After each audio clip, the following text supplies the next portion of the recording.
रहता हूँ तेरे सदा मैं, अरे तू नहीं देख पाए तो मैं क्या करूँ। पास रहता हूँ तेरे सदा मैं, अरे तू नहीं देख पाए तो मैं क्या करूँ। मूड मृग तुल्य चारों दिशाओं में तू ढूंढने मुझको जाए तो मैं क्या करूं। कोसता दोष देता सदा तू मुझे, मुझको ये ना दिया, मुझको वो ना दिया। श्रेष्ठ सबसे मनुष्य तन तुझे दे दिया, सब्र तुझको ना आए तो मैं क्या करूं। पास रहता हूँ तेरे सदा मैं, अरे तू नहीं देख पाए तो मैं क्या करूं। कर्म नियंता हूँ संकेत करता हूँ मैं, तेरे अंतःकरण में विराजा हुआ। लिप्त विषयों में हो सीख मेरी भली, ध्यान में तू न लाए तो मैं क्या करूं। पास रहता हूँ तेरे सदा मैं, अरे तू नहीं देख पाए तो मैं क्या करूं। जांच अच्छी बुरी की तू खुद कर सके, इसलिए मैंने बुद्धि दी है तुझे। मूड तू मंद भागी अमृत छोड़ कर, घोर विष आप खाए तो मैं क्या करूं। पास रहता हूँ तेरे सदा मैं, अरे तू नहीं देख पाए तो मैं क्या करूं। अति मनोहर सरस भव्य दृश्यों भरा, विश्व सुंदर प्रकाश आर्य तुझको दिया। अपनी करतूतों से स्वर्ग वातावरण नरक तू ही बनाए तो मैं क्या करूं। नरक तू ही बनाए तो मैं क्या करूं। पास रहता हूँ तेरे सदा मैं, अरे तू नहीं देख पाए तो मैं क्या करूं। तू नहीं देख पाए तो मैं क्या करूं। धन्यवाद दीपालिका जी, समय देने के लिए बहुत बहुत धन्यवाद आपका।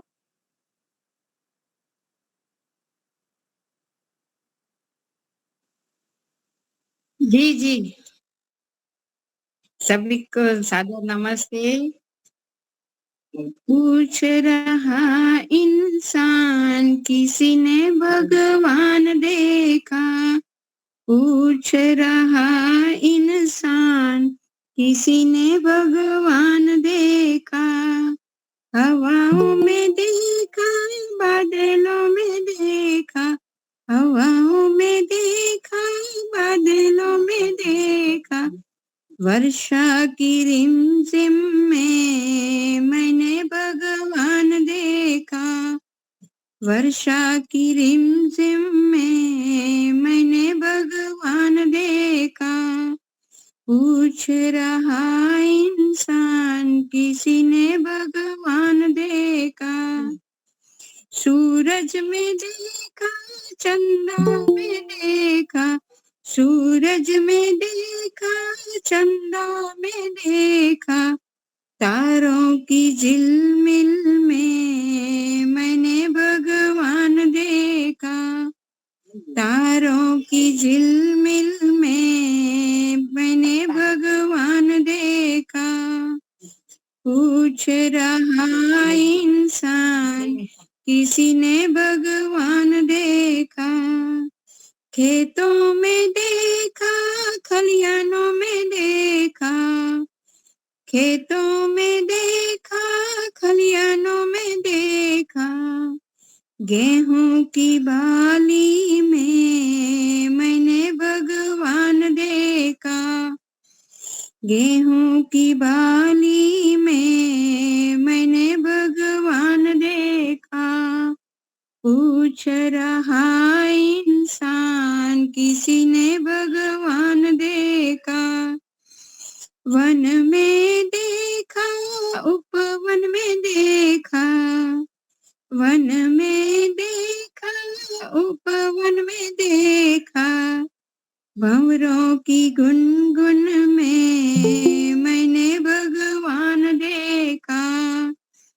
भंवरों की गुनगुन में मैंने भगवान देखा, पूछ रहा इंसान किसी ने भगवान देखा।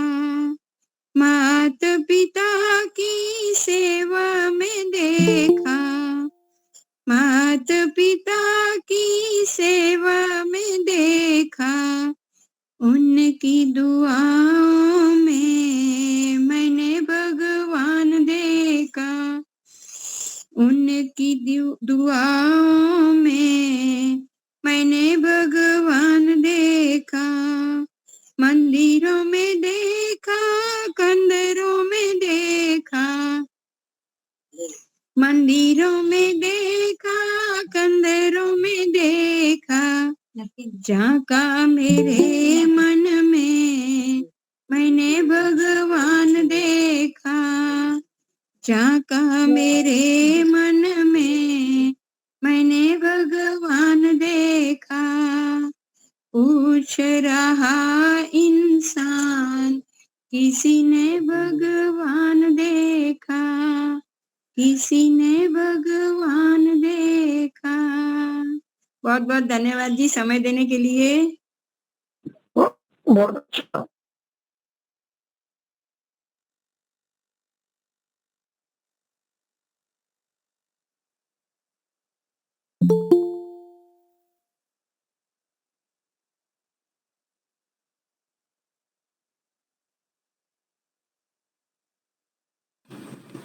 बहुत धन्यवाद आपका।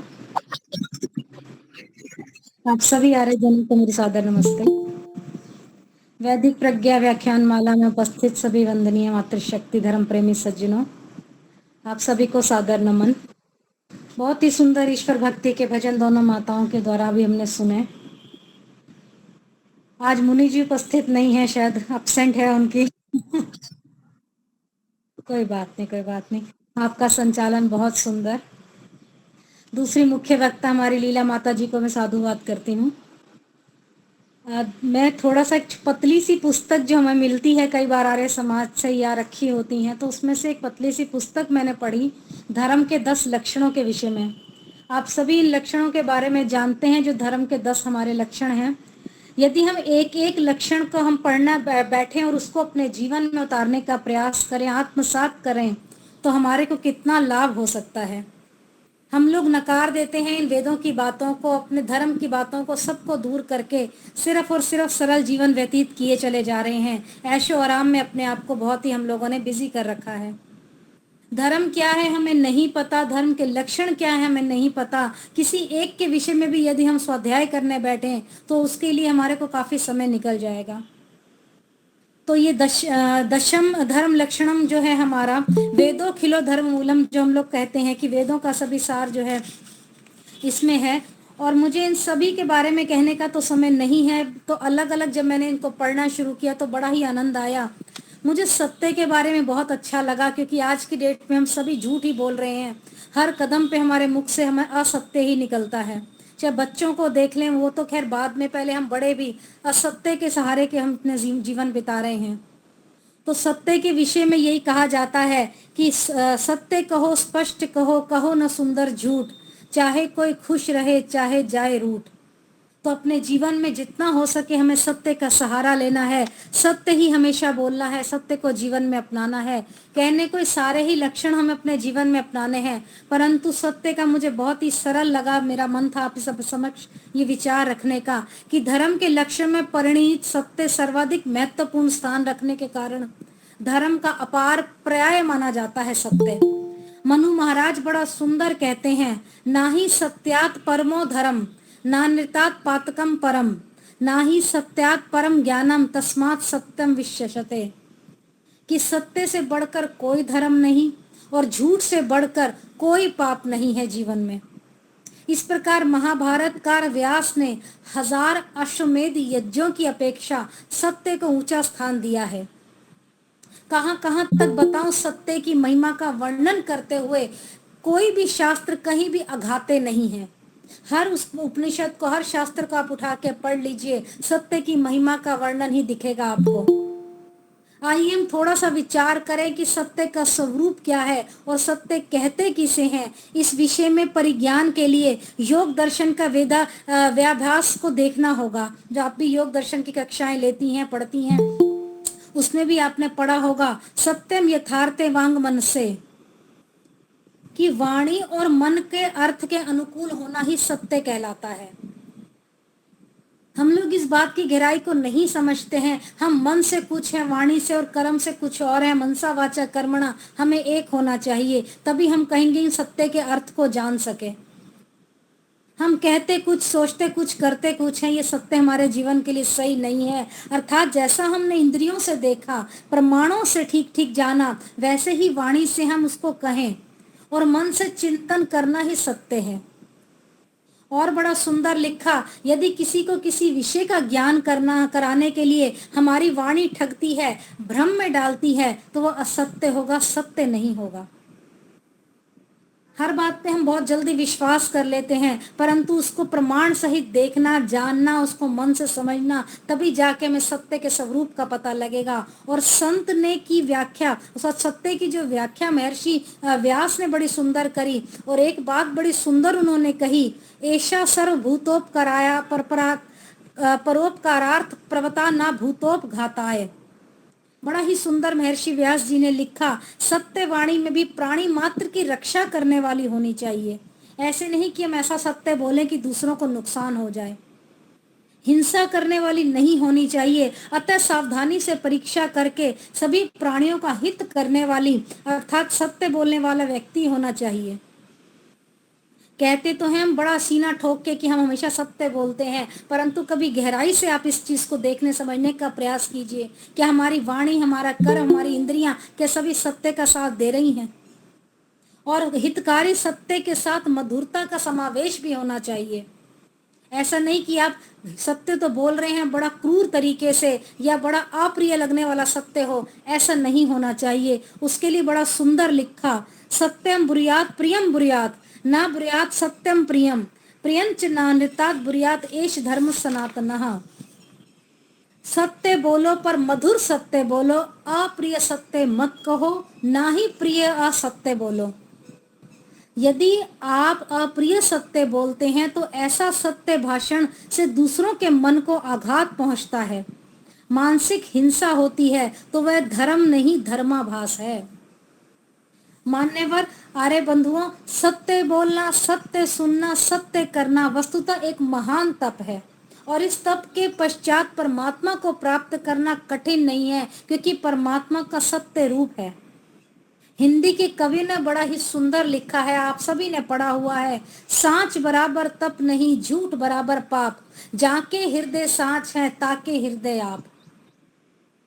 ये संसार, ये ध्युलोक, ये आकाश, ये पृथ्वी सत्य पर ही टिके हुए हैं। और फिर लिखा, सत्यो न तभिता भूमि, सत्यो न तभिता द्यो। ऋग्वेद में बड़ा सुंदर आया, सत्य स्वरूप परमात्मा के सत्य सुंदर संसार में मनुष्य को भी आदेश दिया वो सर्वदा सत्य का ही साथ दे, सत्य का ही व्यवहार करें, झूठ वाला व्यवहार ना करें जीवन में। और हम गुरुकुलों में भी देखते हैं बड़ा ही सुंदर उपनयन संस्कार जो हम आजकल श्रावण मास में कर रहे हैं। उपनयन कराते समय अष्टवर्गीय जो हमारा अष्टवर्षीय जो ब्रह्मचारी होता है 8 वर्ष का, उस ब्रह्मचारी से भी आचार्य जन जो होते हैं अग्नि की, सूर्य की, वायु की, चंद्र की, परमेश्वर को साक्षी बनाकर 5 प्रतिज्ञा मंत्रों का उच्चारण करने वाली हो, वो सब कराते हैं। पर 5 मंत्रों पर एक ही प्रतिज्ञा कही जाती है, असत्य ना बोलो, असत्य को छोड़कर सत्य का पालन करो। इदम अहम अनृतात सत्यम उपेमी। और उपनयन संस्कार में, वेदारंभ संस्कार के समय इस प्रकार की जो प्रतिज्ञा करी जाती है उसकी ब्रह्मचारी पर अमिट छाप छोड़ दी जाती है, और उसके ऊपर ऐसा गहरा प्रभाव पड़ता है कि बच्चा शुरू से ही, वेदारंभ से ही, उपनयन संस्कार से ही सदैव सत्य का सहारा लेता है। जीवन भर सत्य पर आरूढ़ होने के लिए प्रेरित करती है प्रतिज्ञाएं। उसे परमपिता परमात्मा के सत्य स्वरूप को यदि ज्ञात करना है तो बचपन से इस प्रकार की प्रतिज्ञा पर चलना है। पर बंधुओं, जहां पर ऐसे संस्कारों का प्रभाव हो, ऐसी शिक्षा का अभाव हो, या कहते हैं ना पूर्व जन्मों के कुसंस्कार प्रबल हो, वहां झूठ बोलने में, झूठी गवाही देने में, किसी मूल्यवान वस्तु को चुरा लेने में कोई संकोच नहीं होता। क्यों? पुराने संस्कार हमारे ऐसे होते हैं, कई बार झूठ बोल भी जाते हैं, या हमारे पुराना क्या हमारे आसपास का माहौल ऐसा है जो हम संस्कार जिसको कह सकते हैं कि हमें झूठ बोलना ही होता है। और कहते हैं मनुष्य सब कुछ इस सुख प्राप्ति की अभिलाषा के लिए करता है, पाप करता है व्यक्ति, ये सब सुख नहीं होता उसके जीवन से। तो उसके जीवन में सुखों को प्राप्त करने का और दुखों से बचने के लिए एकमात्र उपाय है आस्तिकता। हम ये सोचें कि हम असंख्य कर्म कर रहे हैं, भगवान हमें कहाँ तक देखेगा। अनुचित कर्म कर रहे हैं, निषिद्ध कर्म भी हम कर बैठते हैं जीवन में, पर हमारी ये सबसे बड़ी भूल है। और वेद क्या कहता है? संख्यायात अस्य निमिषो जनानाम। अथर्ववेद ने बड़ा सुंदर आया कि हे मनुष्य, अपनी स्मरण शक्ति से उसका अनुमान मत कर, उस परमपिता परमात्मा की शक्ति का अनुमान तो मत कर कि हम कुछ भी गलत कर्म कर जाएं और प्रभु हमें नहीं देख रहा। हम जितनी बार भी आंख झपकते हैं, पलक झपकते हैं, उसका भी हिसाब परमपिता परमात्मा सुरक्षित रखते हैं। ये छोटी छोटी बातें यदि हम अपने बच्चों को शुरू से बताएं, उनको झूठ बोलने की आदत छुड़वाकर सिर्फ सत्य बोलने का ही बताएं, तो उनको ईश्वर पर विश्वास बढ़ेगा, उनके जीवन पर ऐसी बातों का गहरा प्रभाव होगा। अरे बंधु, इसमें कोई संदेह नहीं, सत्य, अस्त्य, अहिंसा आदि इन सब का पालन करने में हमें बड़ी कठिनाई आती है। बहुत मुश्किल लगता है सत्य का पालन करना, अहिंसा का पालन करना। और कभी कभी विचित्र और कटु अनुभव हमारे जीवन में ऐसे हो जाते हैं, कभी कभी अत्यंत निराशा हमारे हाथ में लगती है, परंतु कहते हैं घबराइए नहीं, धैर्य रखिए। आपने सत्य का साथ दिया है, आपके शुभ कर्मों का परिणाम आपका सुखदायी होगा, आपका जीवन उज्जवल होगा।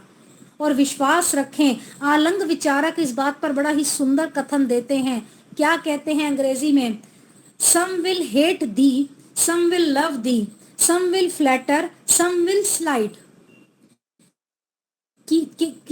Look above thee, trust in God. सब कुछ सही करिए, परमपिता परमात्मा देख रहे हैं। और सत्य की साधक करने वाला जो साधक होता है उसको यश मिलता है, उत्तम सत्य आदि सारी जीवन में अच्छी अच्छी बातें प्राप्त होती हैं। एक छोटी सी कथा कहकर अपनी वाणी को विराम दूंगी। आपने बंगाल के खुदीराम चट्टोपाध्याय का नाम सुना होगा, वो सत्य साधना के लिए विख्यात थे।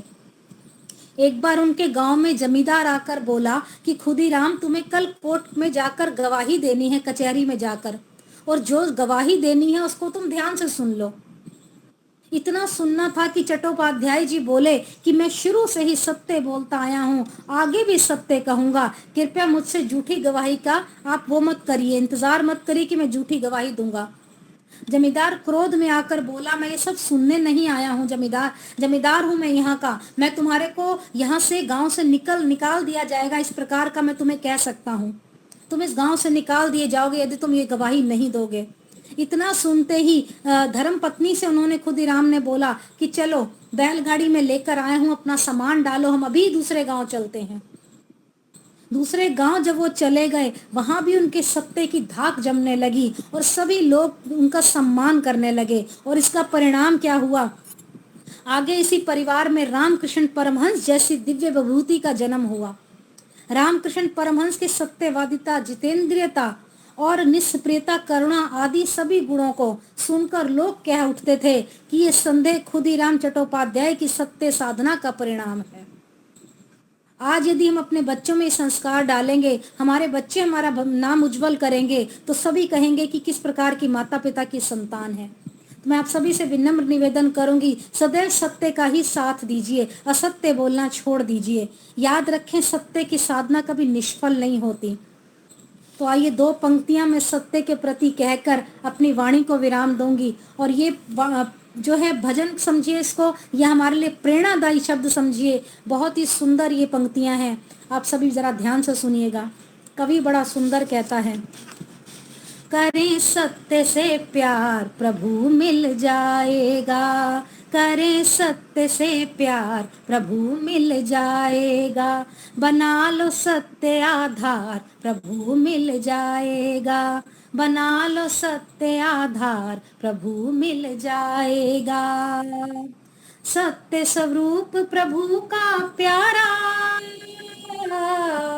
जिसने सत जीवन में धारा, सत्य स्वरूप प्रभु का प्यारा, जिसने सत जीवन में धारा, जीवन हो उजियार प्रभु मिल जाएगा, करो सत्य से प्यार प्रभु मिल जाएगा, बना लो सत्य आधार प्रभु मिल जाएगा। मन में सच्ची श्रद्धा धारे, वाणी से नित सत्य उचारे, मन में सच्ची श्रद्धा धारे, वाणी से नित सत्य उचारें, याद रहे करतार प्रभु मिल जाएगा, करें सत्य से प्यार प्रभु मिल जाएगा, बना लो सत्य आधार प्रभु मिल जाएगा।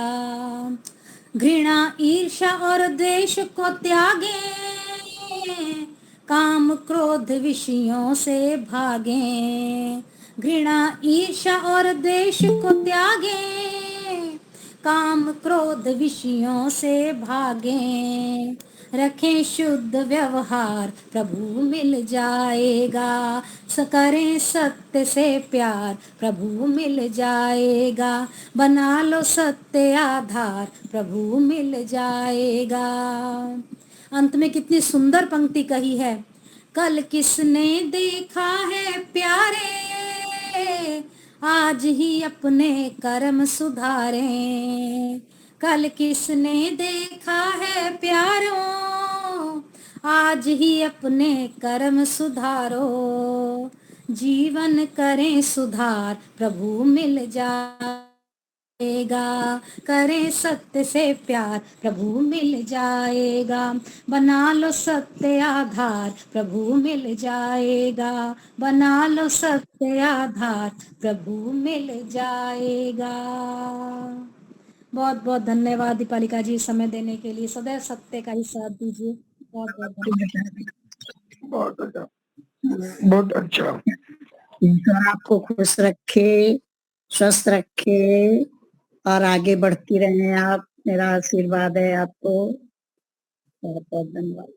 धन्यवाद माता जी। हमारा भी आशीर्वाद है आपको बहुत बहुत।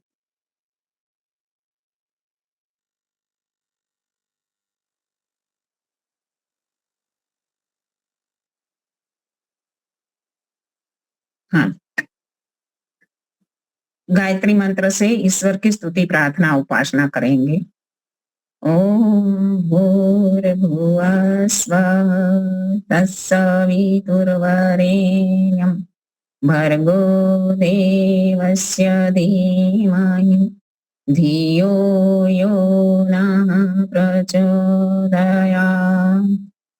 सबका रक्षक, जगत के सब जीवों का आधार, जो प्राणों से भी प्रिय और स्वयंभू है, जिसके संसर्ग मात्र से संसार के सारे प्राणी सभी क्लेश और दुखों से मुक्त हो जाते हैं, जो नानाविध जगत में सर्वत्र व्यापक होकर सबका पालन और पोषण करता है, सकल जगत का उत्पादक, सब ऐश्वर्य का दाता, जिसकी प्राप्ति में सभी की सब आशाएं एवं अभिलाषाओं की पूर्ति है, उस पवित्र परमात्मा के पवित्र तेज को हम अपने हृदय में धारण करते हैं।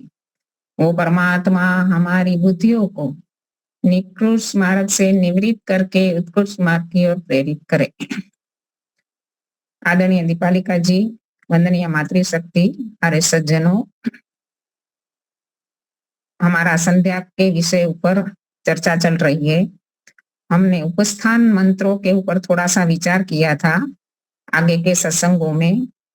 पहला उपस्थान मंत्र था जिसमें उदयम तमसस् परिस वाला, इसमें हमने देखा था कि जड़ प्रकृति, उत क्या है, जड़ प्रकृति है और जड़ प्रकृति अंधकार से युक्त है।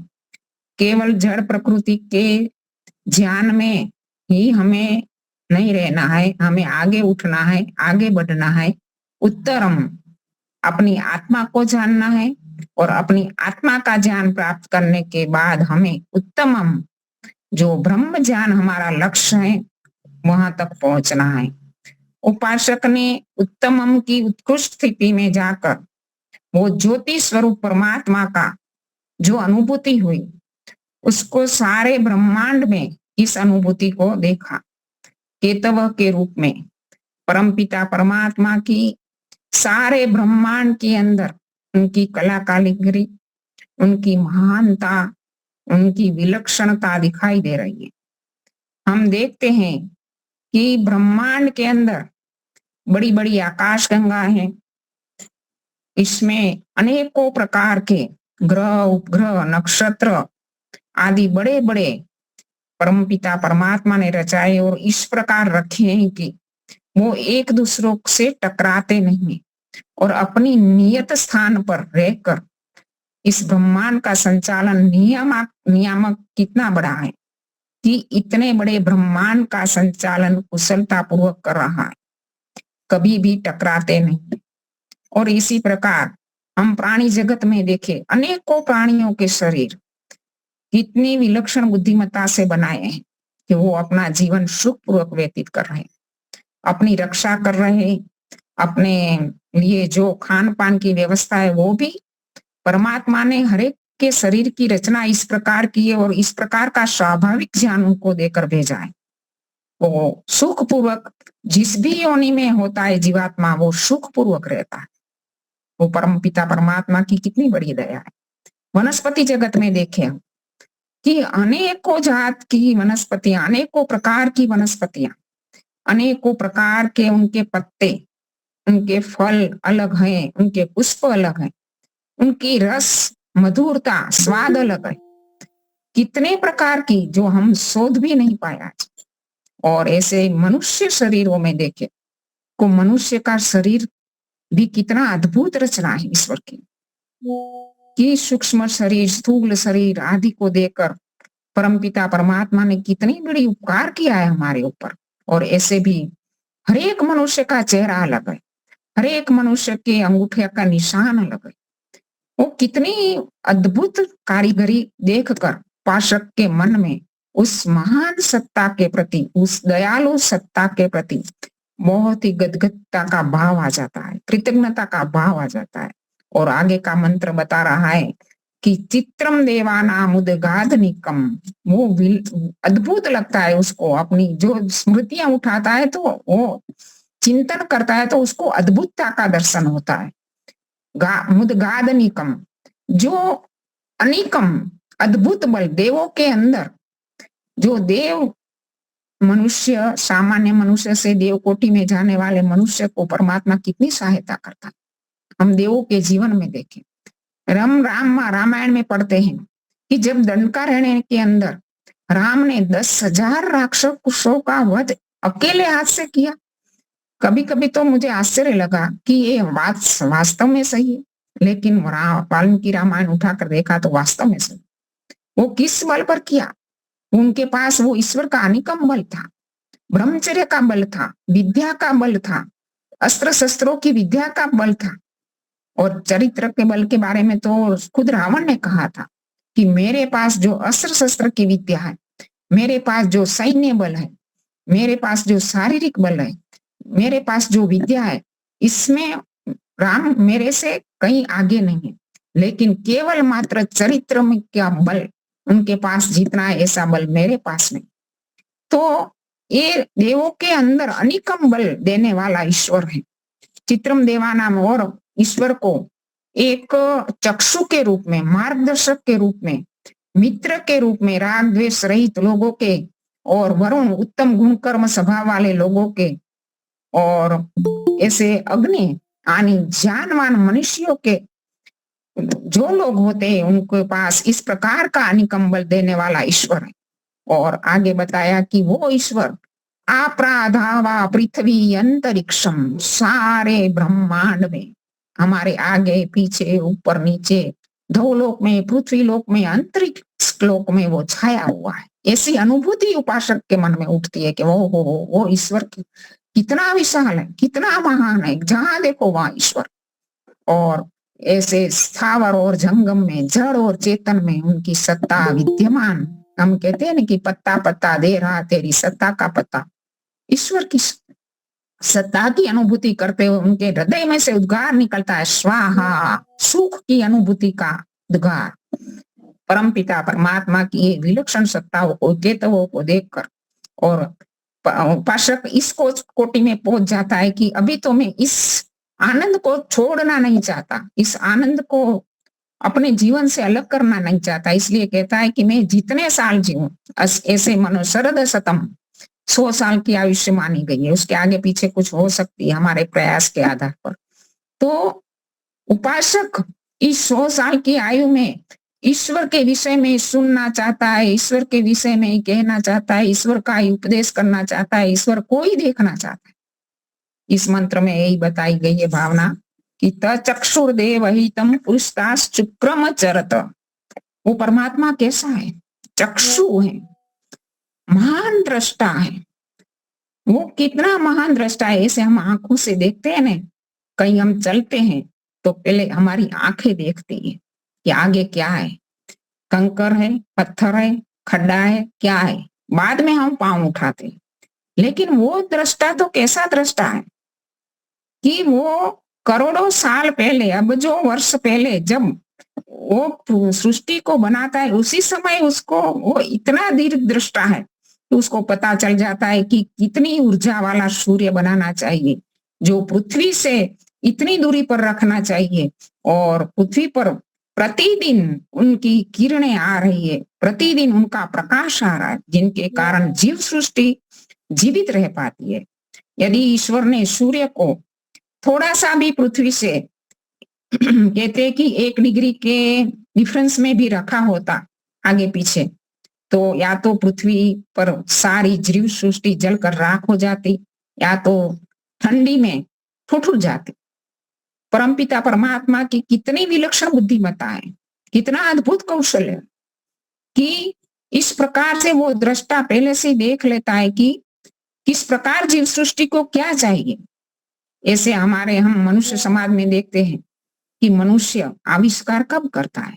जब आवश्यकता पड़ती है तब आविष्कार करता है। आविष्कार आवश्यकता की जननी है, ऐसा कहा जाता है ना। तो आविष्कार जब जैसे आकाश में उड़ना चाहा मनुष्य ने तो विमान की संशोधन किया, पानी पर तैरना चाहा तो नौकायान बनाए। तो जैसी जैसी आज हमने दूरभाष की आवश्यकता महसूस हुई, पहले टेलीफोन हमारे कैसे थे, और उसके बाद जैसी जैसी आवश्यकता हो जाती है तो उसके लिए अनुसंधान होता रहता है, संशोधन होता रहता है, और नया नया संशोधन होकर अच्छे अच्छे संसाधन हमें प्राप्त होते रहते हैं। लेकिन परमपिता परमात्मा के पास तो पहले से ही पूर्ण ज्ञान है। उसने तो जीव सृष्टि के लिए क्या चाहिए क्या नहीं चाहिए सारा का सारा उनको पहले से पता है, और पहले से ही पूरा का पूरा बना कर दे दिया है। इसमें से यथा पूर्वम जो आगे के मंत्र में आया था ना कि आगे के कल्प में जैसी रचना की थी वैसी की वैसी प्राणियों के शरीर की, मनुष्य के शरीर की, वनस्पति जगत की, इस ब्रह्मांड में नक्षत्रों की, ग्रहों की, इसी प्रकार ही, क्योंकि उसको पहले से पता है कि किन प्रकार की चीजें चाहिए।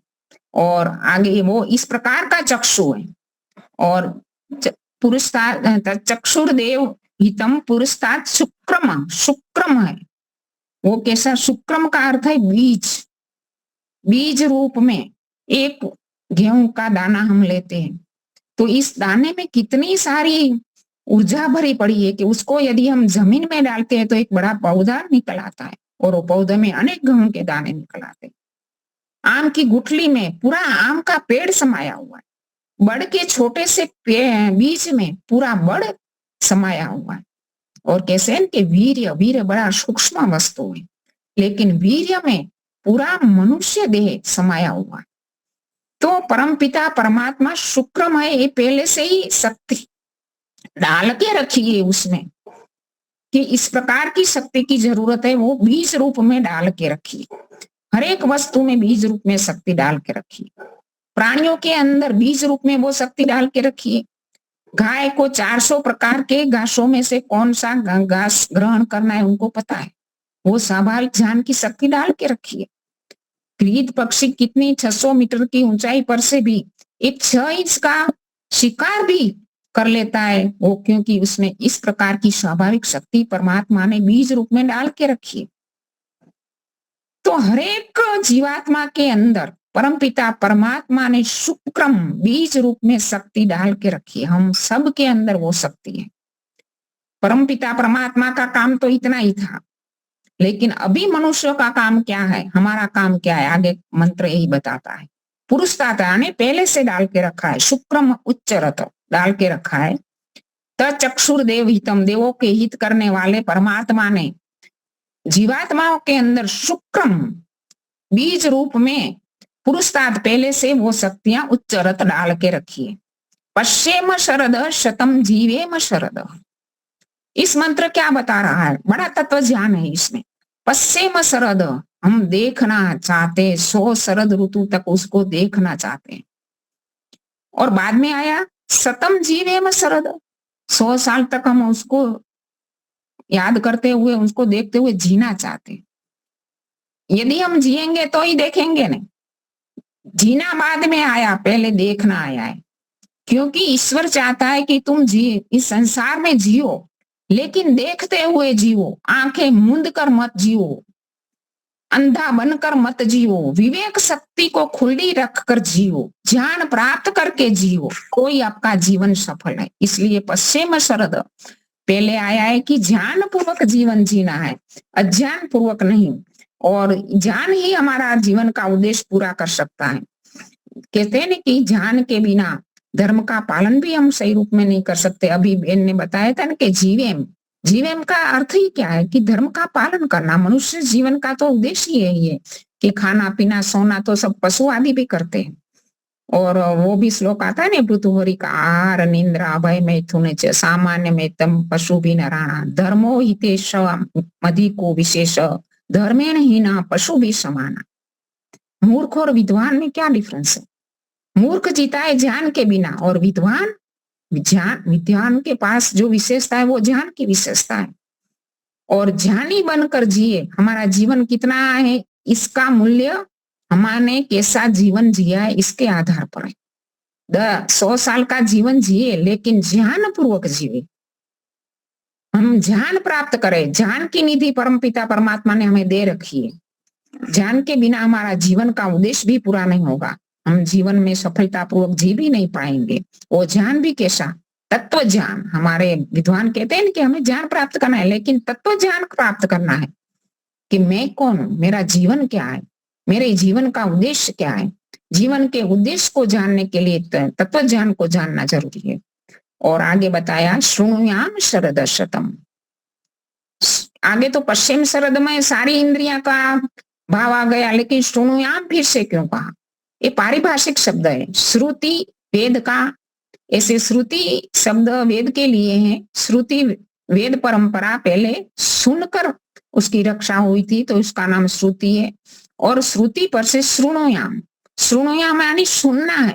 किसको सुनना है? वेद के ज्ञान को सुनना है, वेद के ज्ञान का अध्ययन करना है। केवल सुनना मात्र नहीं है, अध्ययन भी करना है। वेद ज्ञान का अध्ययन करना है। वेद ज्ञान का अध्ययन करते हुए उसमें पड़े हुए रहस्य को हमें जानना है। वेद ज्ञान के अध्ययन के बिना अपना जीवन अधूरा है।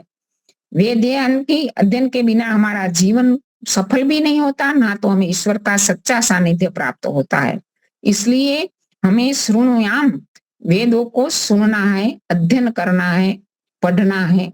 और ऐसे भी कहा गया है कि जो वेद के अध्ययन नहीं करता, जो ब्राह्मण होकर वेदाध्ययन में अपना जीवन नहीं लगाता, वो पापी माना गया है। मनुस्मृति में मनु महाराज ये कहते हैं कि जो ब्राह्मण, अपने आप को ब्राह्मण कहने वाला, वेदाध्ययन नहीं करता, वेद में से पढ़े हुए रहस्यों को नहीं समझता, निकालता, चिंतन मनन करता, तो वो पापी है।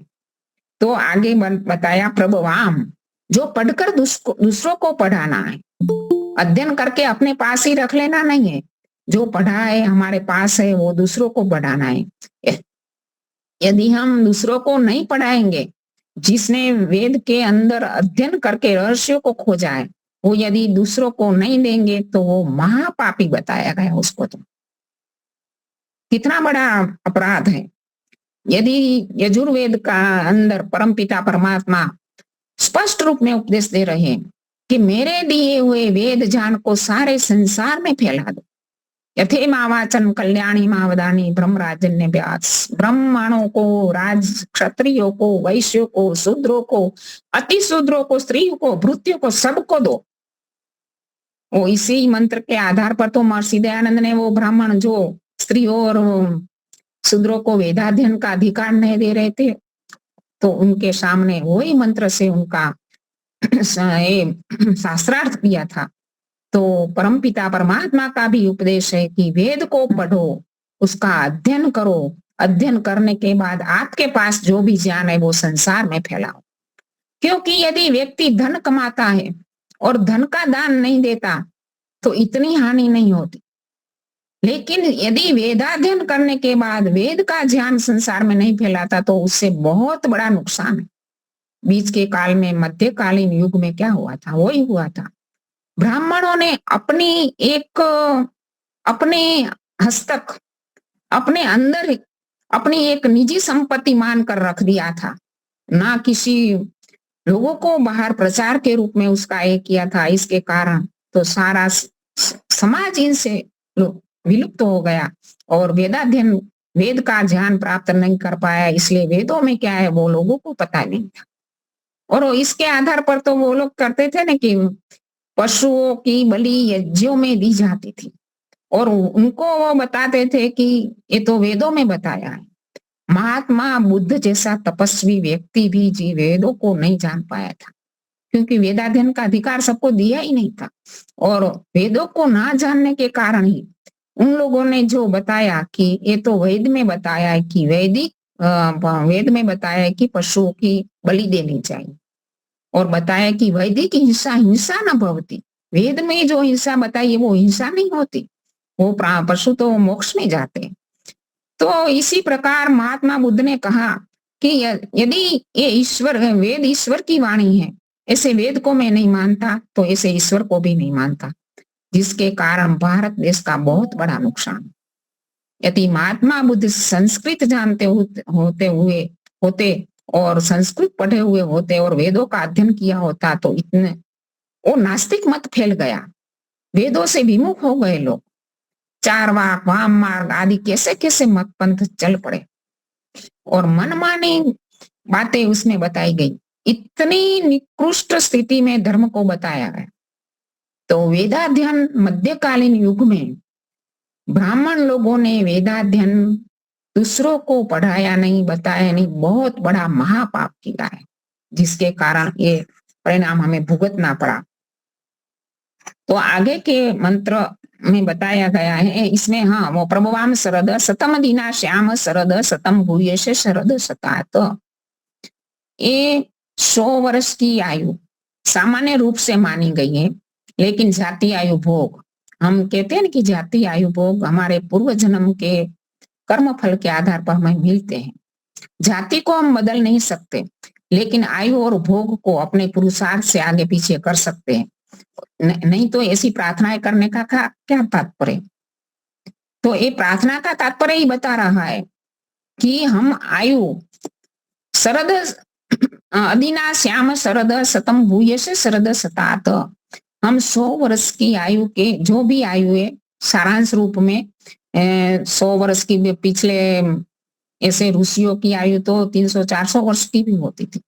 तो इसी प्रकार जो भी सामान्य रूप से आयु है, पूर्ण आयु तक हम अधीन न बने, किसी के अधीन न रहे, हमारा शरीर स्वस्थ रहे, हमारी इंद्रियां स्वस्थ रहे, हमारा मन स्वस्थ रहे, और हम जब तक जिए तब तक इस संसार में वेदों का अध्ययन करते रहे, वेदों का पठन पाठन करते रहे और संसार में वेद ज्ञान को फैलाते रहे, और 100 वर्ष से भी अधिक जीने की इच्छा इस मंत्र में उपासक ने बताई है।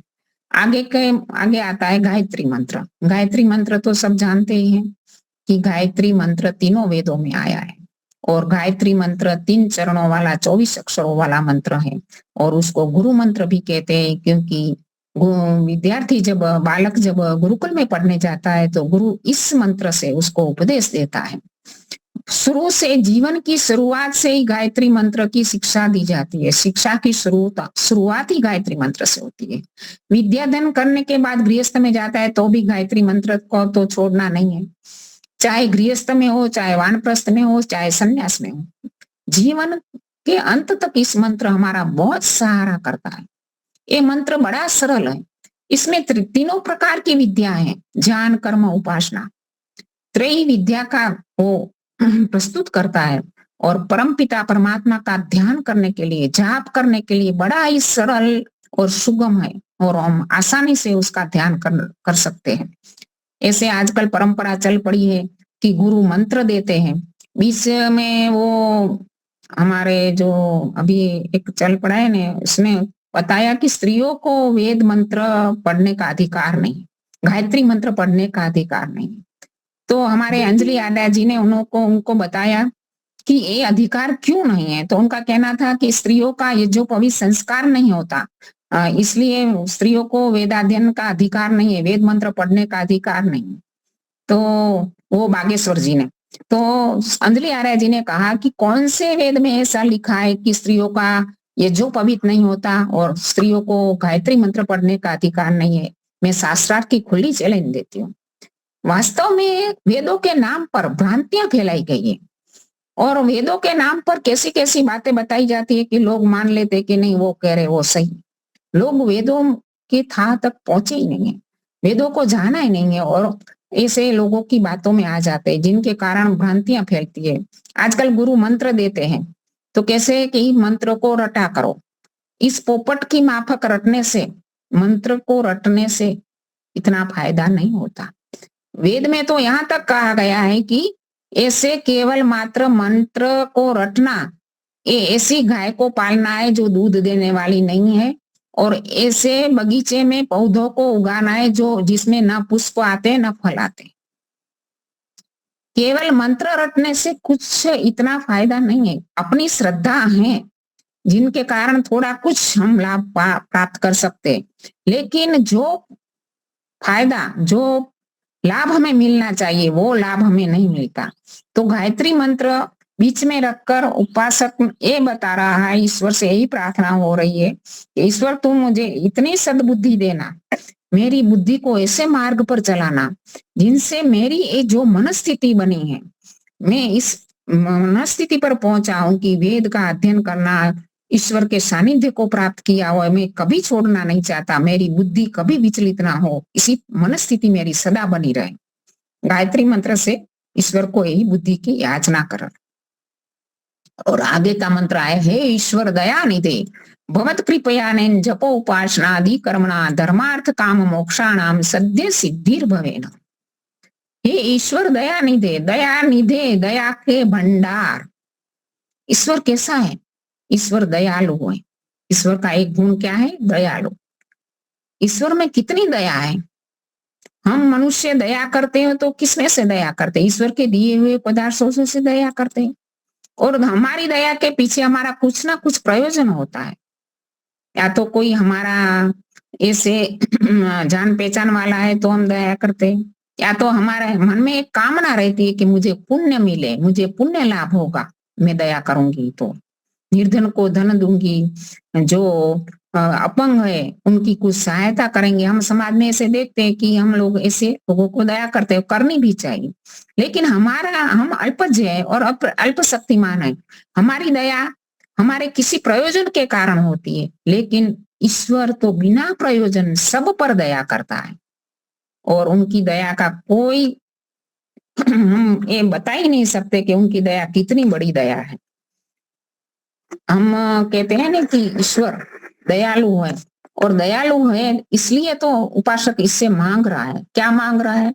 कि भवत कृपयानेन, तेरी कृपा के कारण, जप उपासनादि कर्मणा धर्मार्थ काम मोक्षाणाम सद्य सिद्धिर भवेना। जप और उपासना, ईश्वर से प्रार्थना तो कर रहा है। किन चीजों की प्रार्थना की? धर्म की, अर्थ की, काम की, मोक्ष की। मनुष्य जीवन के 4 पुरुषार्थ हैं, पुरुषार्थ चतुष्टव्य, धर्म, अर्थ, काम और मोक्ष। चारों मुझे प्राप्त हो इसी जीवन में, और क्या मांगा? सद्य सिद्धिर भवेन, इसी जीवन में अब मुझे प्राप्त हो। उपासक कल के ऊपर छोड़ना नहीं चाहता, अगले जीवन के ऊपर छोड़ना नहीं चाहता। इतना उनको ईश्वर की महानता में, दयालुता में, उनकी विलक्षणता में इतना अद्भुत और इतना आनंद प्राप्त हुआ है कि वो चीज को छोड़ना नहीं चाहता। कोई चीज हमें अच्छी लगती है ना, तो हम क्या करते हैं कि उनको, हम बाजार में गए, चलो अच्छी लगी, हमारे पास अभी इतने पैसे नहीं है, लेकिन घर आकर हम कैसे भी व्यवस्था करके वो चीज चली ना जाए, दुकानदार को कह के आते हैं कि वो मेरे लिए रखना। तो उपासक कहता है कि मुझे इसी जीवन में, इसी क्षण, अभी ही इस चीज की प्राप्ति हो। सद्य सिद्धिर भवेन, मेरा एक जो लक्ष्य है धर्म अर्थ काम मोक्ष का, इसी जीवन में, इसी क्षण पूरा। और इसके लिए क्या पुरुषार्थ बताया? जप और उपासना। जप और उपासना के माध्यम से मैं प्राप्त कर पाऊंगा। ऐसे ही कोई चीज ईश्वर देता है, खूब देता है, लेकिन यदि हमारा 10% पुरुषार्थ होगा तो 50% देगा, लेकिन पहला हमारा पुरुषार्थ होना चाहिए। पुरुषार्थ किस बात का करना है? जप का करना है। अभी जप के बारे में वो भाव प्रकाश जी ने भी बताया था ना, जप 3 प्रकार का हो सकता है। मानसिक जप होता है, वाचनिक जप होता है, उपांशु जप होता है। जप नाम स्मरण, कोई भी चीज का हम जो नाम स्मरण करते जाते हैं, नाम स्मरण, तो ईश्वर का जप हम अर्थ पूर्वक करें, उनके गुणों को जानकर करें। यदि उनको गुणों को जानकर हम उनका जाप करेंगे ने, जाप नाम स्मरण का बहुत फायदा है, लेकिन सही विधि से, सही रूप से करना चाहिए। और सही स्थान पर बैठकर पवित्र भाव से यदि हम ईश्वर का नाम स्मरण करेंगे, ओम का जप करेंगे, गायत्री का जप करेंगे, तो बहुत बड़ा लाभ होता है, बहुत बड़ी शक्ति प्राप्त होती है, हमारी बुद्धि खुल जाती है, हमारा मन में से जो चिंता है, भय होता है, वो दूर हो जाता है, और परम पिता परमात्मा का एक सानिध्य हमें प्राप्त होता है। जैसे कोई व्यक्ति को हम मन में याद करते हैं ना, तो ऐसे उस व्यक्ति हमारे सामने उपस्थित नहीं, लेकिन उनकी छवि हमारे मानस पटल पर ऐसे उनका चित्र आ जाता है, और ऐसे भी अदृश्य रूप में उनका अनुसंधान हो जाता है उनके साथ। तो ईश्वर के जब हम जाप करते हैं, उनको पुकारते हैं, अंतर्भाव से पुकारते हैं, शुद्ध मन से पुकारते हैं, उनका जाप करते हैं, तो ईश्वर के जो गुण है, ईश्वर का स्वरूप क्या है? ईश्वर का तो कोई ऐसा आकार प्रकार तो है ही नहीं। ईश्वर का स्वरूप वो ही है, ज्योति स्वरूप है, आनंद स्वरूप है, दयालु का स्वरूप है, न्यायकारी का, जो भी इस गुणों का स्वरूप है, वो हमारे मानस पटल पर उनकी अदृश्य स्वरूप हमारे अंदर छा जाता है, और हम हमारे स्वभाव में, हमारे जीवन में भी वो सत्य, न्याय, दया अवतरित होने लगते हैं। तो उपासना, संध्या उपासना हम करते हैं प्रतिदिन। संध्या उपासना बड़ी ही सही रूप से यदि की जाए, तो प्रत्यक्ष में आज हमें लाभ दिखे ना दिखे, लेकिन अवश्य ही उसका लाभ होता ही होता ही, और किसी भी रूप में ईश्वर से वो लाभ मिलेगा ही। हमारा जीवन उत्कृष्ट बनता जाएगा। मंत्रों का क्या तात्पर्य है? मंत्रों का तात्पर्य है कि मनुष्य को सामान्य कोटि में नहीं रखना है, उनको ऊंचा उठाना है, मनुष्य की आत्मा को ऊंचा उठाना है, देवत्व की कोटि में ले जाना है। वेद मंत्र का तात्पर्य ही है ये। परमपिता परमात्मा वेद मंत्र में यही भाव हमें देते हैं कि मनुष्य का आत्मा ऊंचा उठे। तो हम इसी भाव के साथ, इसी विचारों के साथ संध्या उपासना करें, नाम स्मरण करें कि वो महान प्रभु, वो दयालु प्रभु मेरे पास है, वो मेरा पिता, मेरा गुरु, मेरे अत्यंत निकट है, और मुझे वो ऊंचा उठा रहा, वो ब्रह्म सारे ब्रह्मांड में फैला हुआ है। बस उनका जाप करते जाओ, उसका नाम स्मरण करते जाओ, तो हमें अवश्य ही फायदा होगा। तो अभी दीपालिका जी तो है आज। माता जी।